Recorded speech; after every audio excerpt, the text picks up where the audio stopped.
Hello, and welcome to the Pragmatic Product Chat series, where we tackle the biggest challenges facing today's product management, product marketing, and other market and data-driven professionals with some of the best minds in the industry.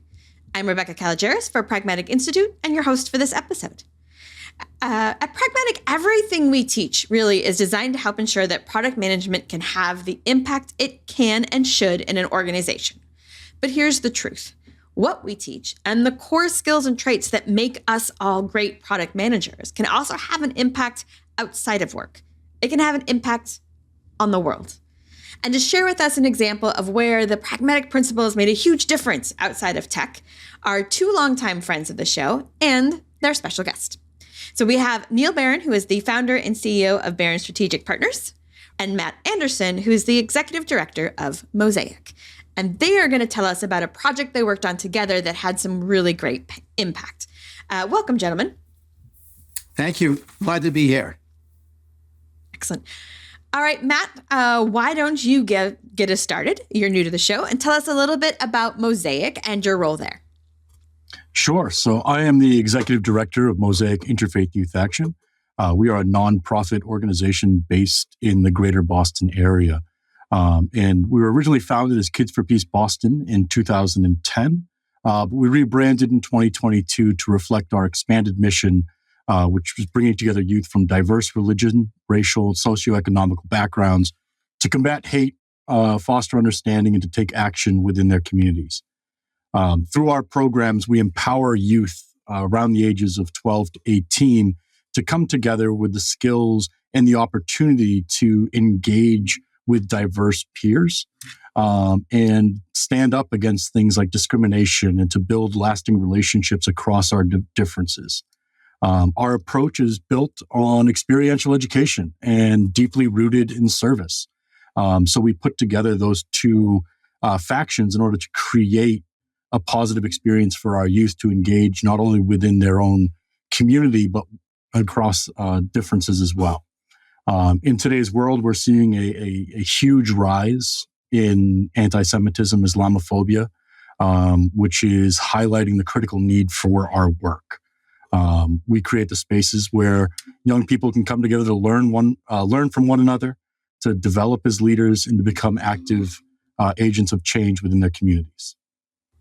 That's a powerful and very important mission, Matt. Thank you. Yeah.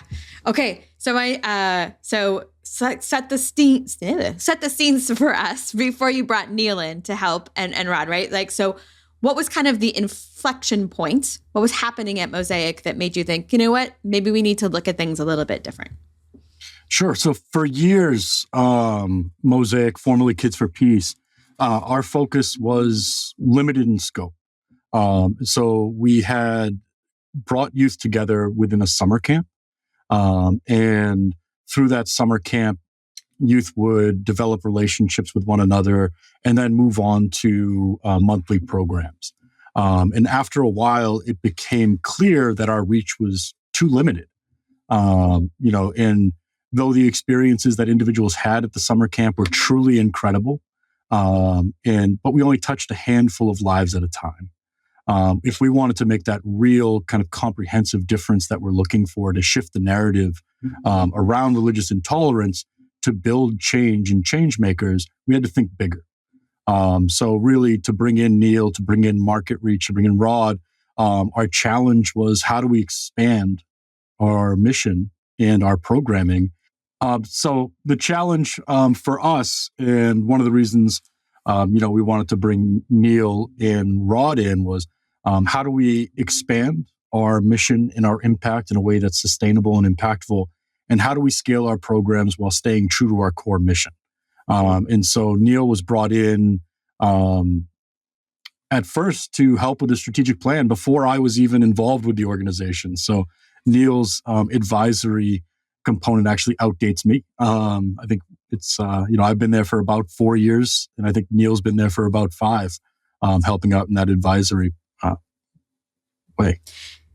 But yeah, I mean, it's interesting because in the story, we're hearing how you want to reach more and start it there, but it is very similar. And I can see, Neil, why this was also a product problem in your mind, right? It is very similar to companies who have a really strong first offering, who have a niche following, and who are looking how to scale and really be true to themselves. So how did you get involved even before Matt? How did you get involved with Mosaic? I got involved because I was exposed to one of those post-camp sessions where we met with the kids. I think there were like 20, 24 at the time. And it was in one of the suburban churches, I believe. And I was just really impressed with what the kids were getting out of this very compact session over the summer. And so I volunteered to do a strategic planning session. This is about 5 years ago. And I became even more impressed and more, shall we say, saw the need to grow this opportunity. In our language, Rebecca, the product market fit was there. No, clearly. There was some great offerings. There was clearly there was a potential market problem to solve. And I felt with a little bit of product management and product marketing best practices, or the application of those best practices, Mosaic could really expand fairly quickly to reach a lot more kids. And as Matt said, there was the opportunity. In fact, there was the urgent need to reach more than just 24 kids.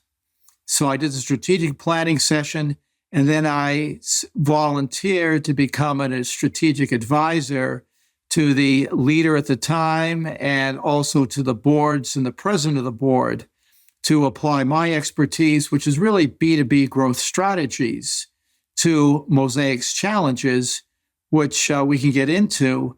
But the challenges of a small not-for-profit were almost identical to the issues faced by the folks who follow Pragmatic, go to Pragmatic courses, and basically focus on B2B. Yeah. So let's talk about it. Let's talk about how you applied those principles to the Mosaic model. How did you help them increase the reach of their offering? So one of the things I want to say right up from the get-go is that in hindsight, everything seems really clear and so obvious when we look at something and we say, well, of course that was the right thing to do. But going back 5 years, Mosaic was faced with the dilemma, which really the model was focused on the camp. And really the model was taken from Kids for Peace, which was a Jerusalem-based organization where there's actually groups of people, different religions, at war with each other. So the market problem faced by the Jerusalem group and us here in the greater Boston area were very different. So we really had to build alignment on what was the true market problem, or in this case, the societal problem that Mosaic needed to focus on solving. And we focused on the market problem. How did you do that, though? How did you refine the vision of the market problem?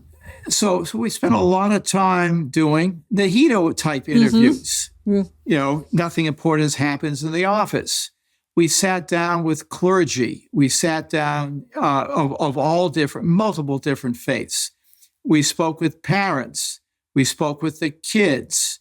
And we spoke to outside influencers or folks who are involved in combating hate in a wide variety of organizations. And we got their perspective, and we realized a few things. One is that the market problem should not be limited to just the three Abrahamic faiths, Christianity, Judaism, and Islam, but we needed to be much broader than that. And so we really focused on bringing kids together to really not not in a war zone per se, like the Middle East, but to make it relevant to the folks here in Greater Boston. Yeah, powerful. So it's a slightly, to your point, the market segment, right, is slightly different than the original founders, and you really did your market visits to learn about the market problems. So you've refined your view on the market problems, and then what did you do? So one of the things, this was all done with consistent outreach to the various stakeholders. Mm-hmm. And so one of the other things we realized is that the kids who go to summer camp tend to be the more affluent kids from the burbs. Mm-hmm. Mm-hmm. We also recognized that there was a need to address the needs of inner city kids as well. So one of the other things we then did is we did a detailed stakeholder analysis. Once we identified the market problem, and we came up with a list of all the stakeholders. And just like large B2B organizations, the large enterprise software companies, the large enterprise hardware companies, Mosaic has a very, very complex set of stakeholders.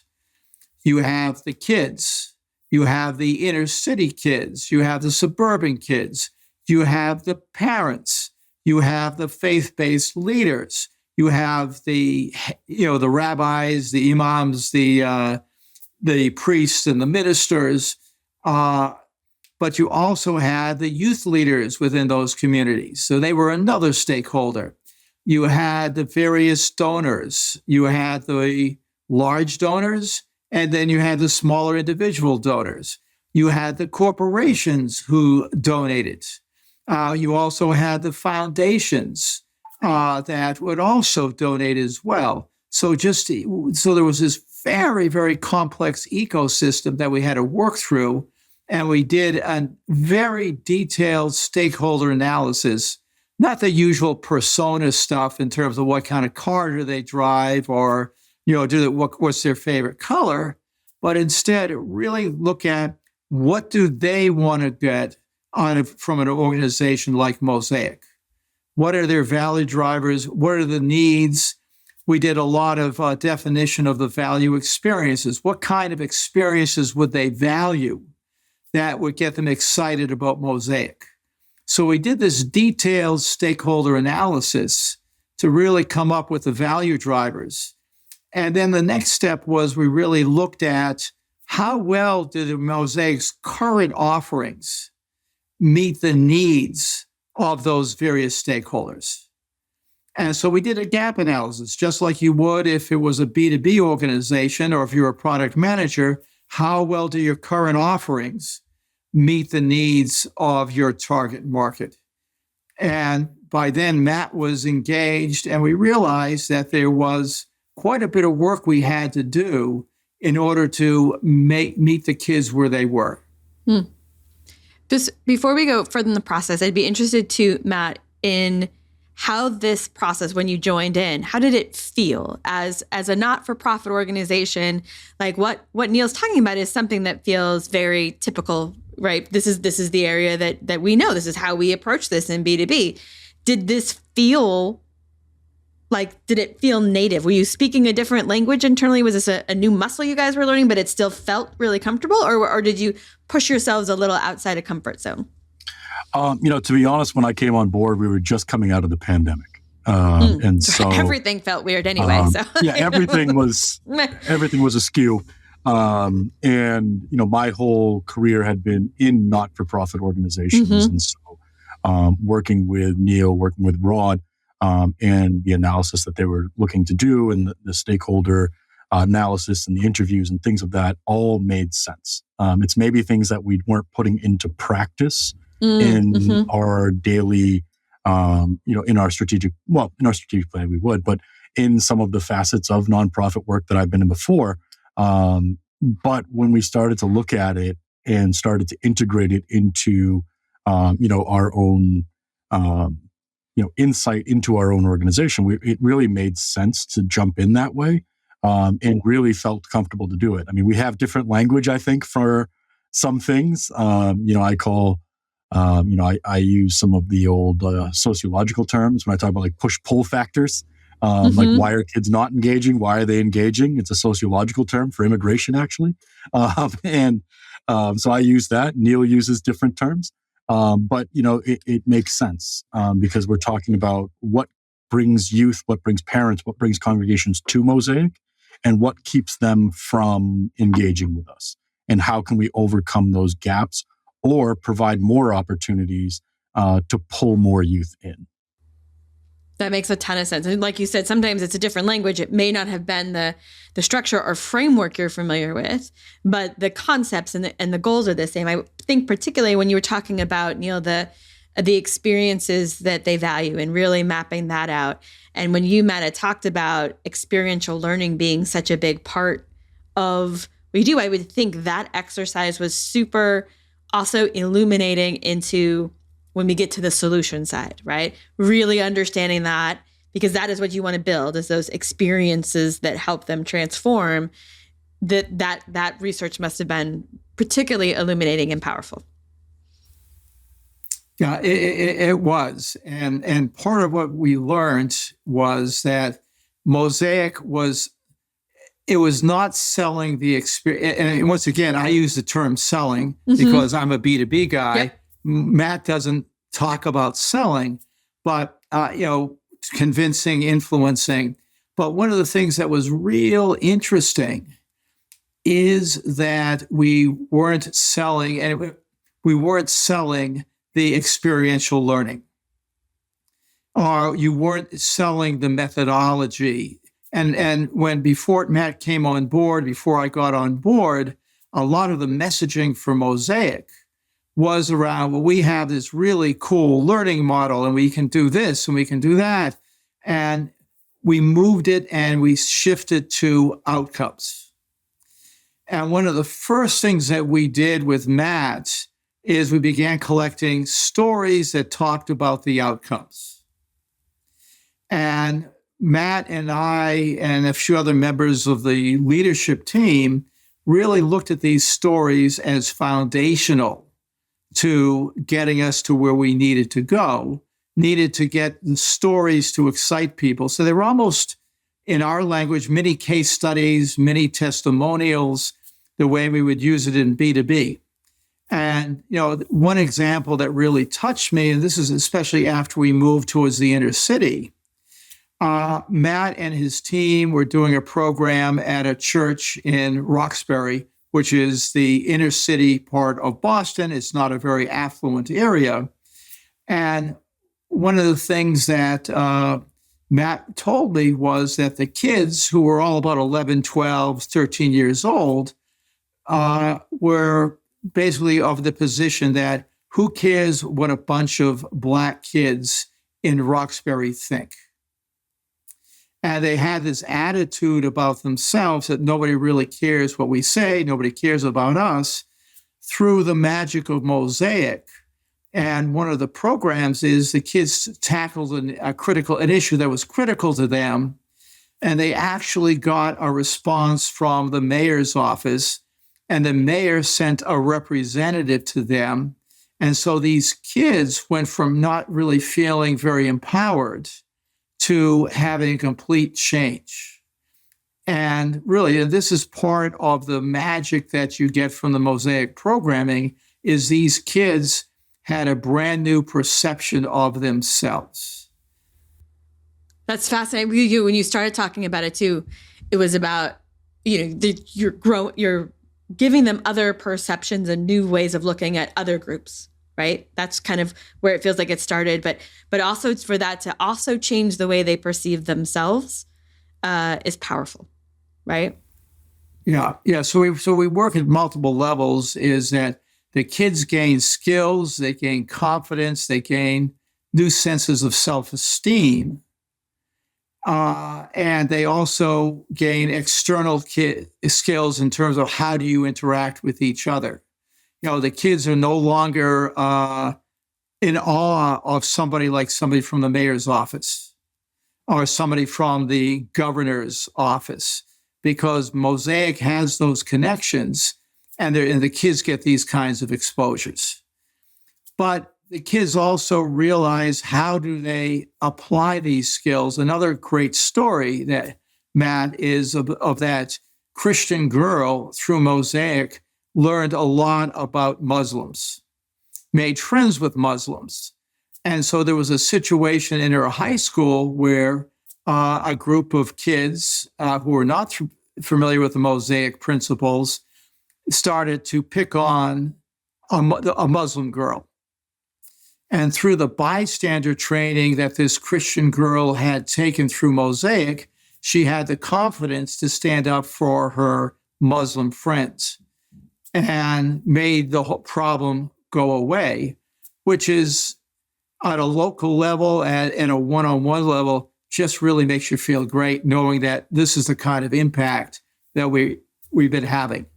Well, it feels like that bystander training. I mean, the power of that in so many ways as a skill for yourself and sort of the confidence and knowing how to act, but how many different people that will affect, the sort of ripple effect of training a handful that touches a handful that touches handfuls, right, is pretty profound. Yeah. And you multiply that by the dramatic increase in the number of kids. We've gone from impacting 24 kids, not that long ago, to experiencing 800% growth from 2022 to 2024. And here in early 2025, we're on track to impact 1,500 kids. So you talk about the ripple effect, there's a huge multiplier when you do it one-on-one. But now when you have 1,500 kids with the skills, and we're continuing to just build and staff out the organization. Wow. I mean, that is a huge acceleration of impact of the mission of the pieces that goes through there. I mean, it was a lot of work. It was 5 years. It's not overnight. But to be able to see the results of that, both the anecdotal, like the stories you share, but just the numbers of people you're able to touch is really the kind of impact that's all about. How did you take all of the research, your stakeholders, your market problems, your societal problems, the experience value and the value drivers, the gap analysis, the outcomes and stories which you collected? I want to talk both about how you changed the story that went to the market, but also clearly you're not reaching 1,500 kids through a series of summer camps, right? There's clearly a different offering or an additional offering. Yes. So let's talk both lanes. Let's start with the product. How did you build the roadmap, right? From summer camps to understanding what offerings were going to make the most sense and building those out. There's also some risk, right? Yeah. So one of the most important things we did right from the get-go, Matt talks about push-pull. I use language out of Northwestern University, the Kellogg School, which talks about fuel and friction. Fuel is what the additives that get people excited, the benefits. Friction is what gets in the way of moving forward. And one of the things that I worked on with Matt and the other members of the team was identifying those sources of friction. And things, as I mentioned at the outset, things always seem so obvious in hindsight. But one of the big issues was Mosaic programs were the summer camp, which was hard for inner city kids to attend. And also it was located, almost all of the other activities were located on Sunday afternoons in the burbs. So once again, travel was a huge barrier for these kids. And, for the kids in the burbs to get into the inner city and vice versa. So one of the things that Matt did, and he did really well, was redesign the roadmap in our language, redesign the offering to meet kids where they are. And I'll let Matt go into a little bit more detail about the process we went through to redesign the core offerings. Yeah, and so hearing from our stakeholders, about those factors that, were keeping them from programming, like Neil said, like location or travel or cost. We were able to reevaluate our program offerings and develop and really go to where our youth are, and to provide programming in locations that were close to public transportation, provide programming in the houses of worship instead of, coming together at an outside place. We would come together in the local congregations in proximity to others, which really helped to drive up attendance into a lot of our programs. And we were also, able to, through support of our foundations, corporate sponsors, donors, alleviate the cost for youth. That is something that was a glaring, pull factor or push factor from youth in our program, because to experience our program was not a cheap endeavor, and so now we offer it for free. And so youth have the opportunity to come in and to meet others and to engage in this program, and they don't have to worry about being able to afford it. And that really helped to jumpstart the program. We also, took what they wanted to learn about and integrated it into our programs. So we have programs that are, predominantly based on interfaith dialogue, where youth come together and we review text and we create art, through that text. And then we have programs that are more social justice focused, where youth are coming together across divides to, work on the systemic issues within their own community. And then we have programs like our after-school program in Dorchester. It's a culinary arts program. I love that. We're focusing on religious dietary law and then cooking food in that style. And at the same time, this is at the Community Academy of Science and Health in Dorchester, which is an under-resourced, underrepresented school. And so we do that programming, and we're also working with these youth to get their ServSafe certification. So during our program, not only are they getting education on different dietary laws of different religions, they're not only getting hands-on cooking experience through making different sort of cuisine, they're also going to leave the program with the certifications that's going to help them with employment after the fact. And so it's really understanding who our audience is and who our stakeholders are and what they are looking to get out of the programming that we're offering. There's so many good things there. I find the culinary one particularly interesting, and to your point, it serves so many different stakeholders in different ways, and I think that's really powerful. And you have all these learnings, and also you share a meal with someone, and that to me is just one of that is where connections really happen, and you're doing it in a way that checks all these boxes for kids of what they want, and they get the benefit because they're doing the thing they want to do, right?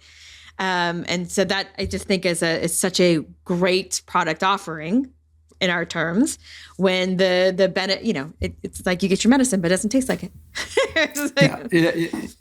Exactly. And but that's a great example of meeting kids where they are, working across faith-based organizations through the guise of religion, kids learn about different religious culinary traditions, as Matt said. And, and like I said, you make friends through food with people, you're less likely to see them as an enemy, but instead of friends. Yeah. Yeah. Right. I mean, you go all the way from there to bystander training, which is very important and also very tactical. It's a very robust collection. And it's also, I don't know if you still do the summer camp. Well, let's ask. Hey, I know how I can find out. Hey, Matt, do you still do the summer camp? Yeah. Unfortunately, we do not. The pandemic really, turned that page for us. Yeah. Well, and even if you had, it is clearly a very different, the mission is the same. The people you want to serve is the same. Your goals are the same. the offering itself is very, very different. And with that requires you to change how you communicate about it, right? So let's talk about that process now. And I know we had Rod on who worked on some of this, and he had some technical difficulties, but I do know that you both can also speak to this. Yeah, absolutely. So there's one thing to say also is, in the world of product, you identify your competitors. Excellent point. Yeah. And so one of the things that was a major shift for Mosaic was when Matt first got here, we saw, because of the design of the offerings, we saw the faith-based organizations, the churches, the mosques, the synagogues, etc., as competitors. Because after all, we have Sunday programs and they have Sunday programs. They do vacation Bible schools. They do retreats. Yep. Yeah, they have a Sunday morning. And so the odds of getting your kids to spend all day on this kind of stuff, to go to Sunday school, Bible school in the morning, and then stick around and go someplace else for more faith-based stuff, was also, we almost saw it as a zero-sum game originally. Well, if they're going to the church youth group, they're not going to come to Mosaic. Which makes them feel like competitors instead of partners. Exactly. Oh, fascinating. And so one of the things we talked about the experiences, we really said, this is not tenable. This is not the way we want it. They should be partners. So through our conversation with youth group advisors, through our conversation with clergy, we were able to redesign the offering, change the roadmap, if you will, so that it was a value add to the Sunday school. So it became part of their Mosaic, became part of their curriculum. Yeah. And Matt has done things on Friday nights as opposed to Sundays. But it was that recognition that we better not compete, because once again, that's going to be a real dampener on potential growth. And now some of our biggest supporters, some of our biggest donors happen to be faith-based organizations who see the value in Mosaic and see us as allies as opposed to competitors. So that was a really critical step. That is a huge step. Thank you for calling that out. And so finally, from my perspective, we started to rethink, okay, what's the messaging? What's the value prop? We went through not only stakeholder analysis, but we then went to, customer journey analysis. And in our lane, the customer journey, the buyer's journey. We went through the experiential journey. And where are they? Are they just becoming aware? Are they longtime donors? Are they longtime participants? And so market reach became an absolutely critical partner. Rod Griffith, who's the chief client officer, and the firm Market Reach, which is one of the most prestigious B2B marketing organizations in the country. I think they're ranked number 2 nationally, and certainly on the East Coast of the top-rated B2B agency. We were able to bring them along because they were part of this process. They understood the value drivers.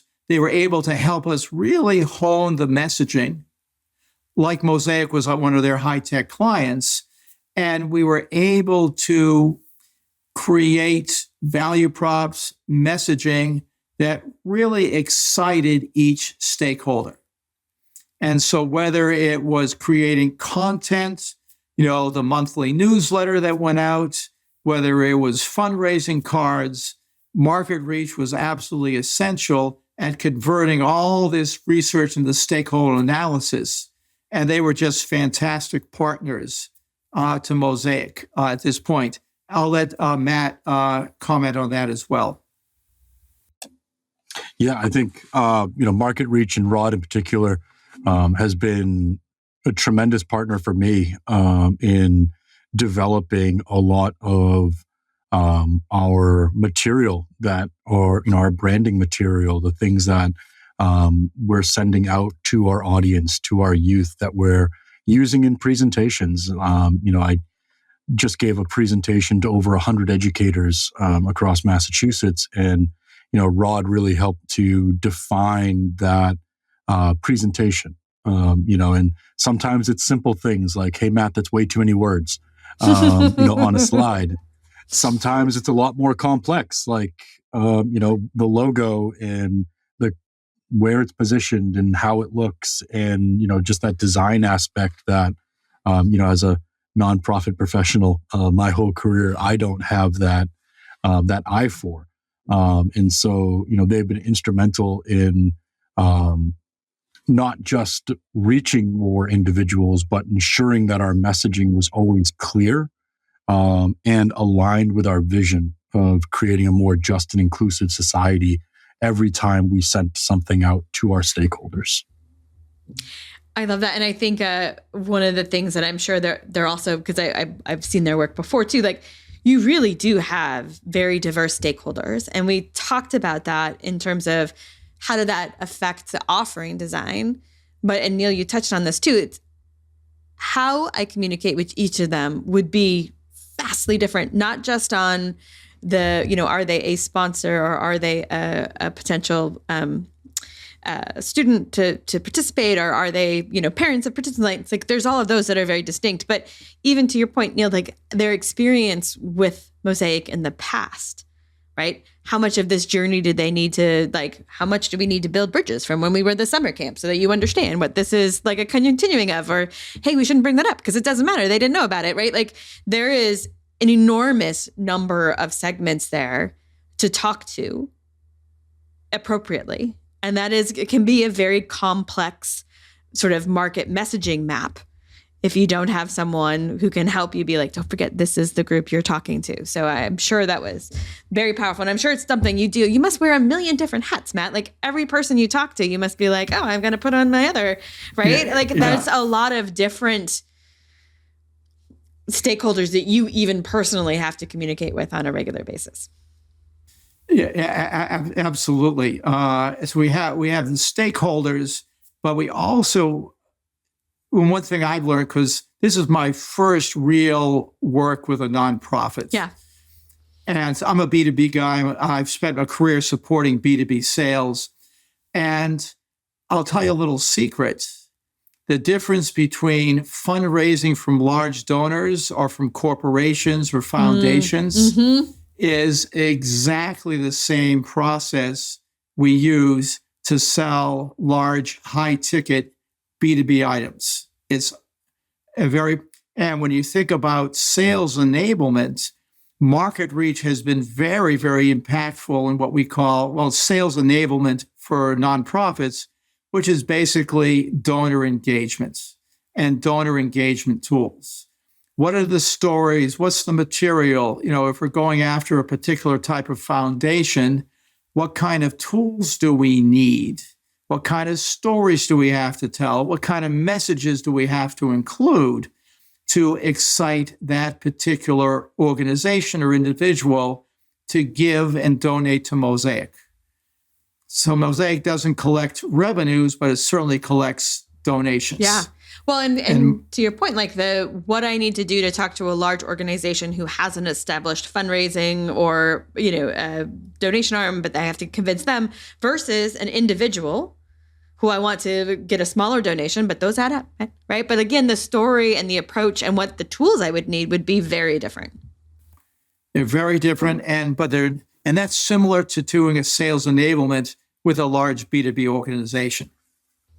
Well, I think I'm just being mind blown by the complexity of this, but yes, go on. I was also going to mention, Boston in particular is saturated with nonprofit organizations.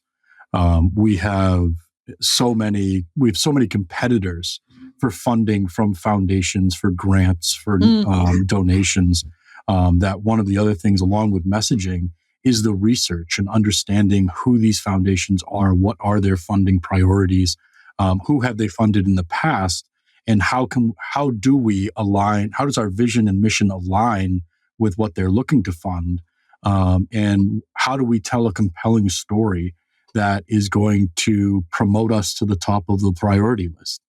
And that's something that, Neil, Rod have been instrumental in us being able to be more successful with our foundation partnerships, with recurring donations, with recurring grants that we're receiving, and even so much as to, we received state funding for the first time in 2025, being able to be included in a line item for the state budget because we were able to, have conversations with stakeholders in the House of Representatives, in the Senate, who, felt compelled to bring the mission of Mosaic forward into that category before the budget was voted on. Yeah. Oh, and again, it's not only being able to have the right conversations and map up to their mission, but it's also a level of prioritization, right? I mean, you're a nonprofit. I bet you don't have tens of thousands of people at your disposal, Matt. It might just be Matt. No, it's not just Matt, but you know what I mean? Like, it's a small team. Yeah. So you also have to focus your efforts on where they're more likely to be successful. Mm-hmm. Yeah, absolutely. And you also want to work with a world-class agency too. Having market reach, who knows the drill. Once again, works seamlessly with people like myself, with people like Matt, to take the value proposition, to take our research and turn it into content that quickly and effectively excites the right audience is so critical. Yeah. And they're just a really nice group of people too. They're a great group of people. That matters, right? Like, let's be honest, it matters. And they do what they say. Yes. They do what they say. And so really looking at it, Mosaic was delighted to be announced that Mosaic was named the top small non-for-profit in 2023. Nice.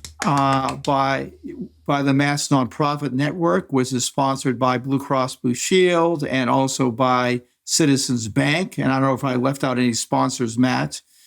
But and then plus the partnership, we could spend a whole another podcast on just building partnerships, which Mosaic has done with everything from Bob Kraft's Foundation to Combat Anti-Semitism to a number of other large organizations that are mission congruent with Mosaic. I love that. So a ton of you talked about the growth in the numbers. You've talked about the awards. And I think what matters most here is also just the increase in impact that your organization, Matt, is able to have on such an important area and topic. And the larger your impact, the better for all of us that will be. Yes. So good work, gentlemen. Okay. So if people want to learn more about Mosaic and your work that you guys do, where should we send them? So our website is www.mosaicaction.org. And we're across social media. We are at Mosaic Action. Nice.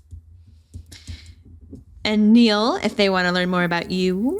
Me, I would say just make it very simple. Send me an email on nbaron, NBARON at baronstrategic.com, or send me a LinkedIn invitation at Neil Barron on LinkedIn. So I always end the podcast by asking people, what are the 2 things you want listeners to do differently tomorrow based on what we talked about today? And I would love to get your guys' answer to that. And I might have my own 2 things. So we'll start with you, Neil, because you knew this question was coming and Matt didn't. So we'll let him think about it. So I think one thing is that following and implementing the things learned in Pragmatic training is absolutely, it works. It works whether you're a nonprofit, whether you work in tech, whether you work in healthcare, but the things you learn in programs like Foundation, Market, Launch, Build, Focus, etc., absolutely work. At the same time, it's like any new skill, it may not come naturally at first. However, it requires practice, discipline, sometimes coaching to make it work. But when you do apply it to your organization, you can have massive impact. Matt, 2 things people could do differently. Yeah, I think outside the box is the number one. I think, for a nonprofit and for, a B2B to kind of combine and use forces for good is outside the norm for a lot of people. And I think it's proven very successful for us. And so to think creatively and think outside the box of what the norms tell you to do can really be beneficial. And, I think the other thing is to listen. And I think that is such an important thing that we've talked a lot about today. It's listening to, your stakeholders, listening to your audience, you're listening to your employees, your board, finding the time to listen and, bring forth things to action that they're saying. And that's really proven to be a huge success for us. Nice. Those are all good. Those are all great. You should all do all those things. I'm going to take Rod's because he's not here. These probably not be what he say, but I say 2 things. One is growing on what you guys said is look for opportunities to use your powers for good, right? Whatever it is you're excited. Now, what Neil did here, this is a very, very big project. I'm not saying all of you need to go out and, donate time for a not-for-profit to do all this stuff. But I do think we all have opportunities. There are things that are naturally, there's the skills we learn from like Pragmatic, and then there's the talents that tend to be inherent in a product manager that I think we can all look at opportunities that we could use because they can seem really obvious to us. Like, well, obviously that's how you would do that, or at least in retrospect, as Neil says. But for a lot of groups, this is not how they think. And some of that can be super helpful. And the second is look for ways to be a good bystander, right? I think that's powerful stuff. And I think that's just something we can all think about. So, all right. Guys, this was great. This was such a good discussion. So many good techniques that make sense for products, but also like such a good mission, and to see how the sort of framework has come to life to help this organization has been wonderful. So I really appreciate both Matt and Neil, you guys being on today. Okay. Well, thank you for having us. Thank you very much. So delighted to be here. Excellent. All right. That does it for today's episode. Thank you everyone for listening. And don't forget to join us next week when we tackle another great topic designed to help you elevate your product, your company, and your career.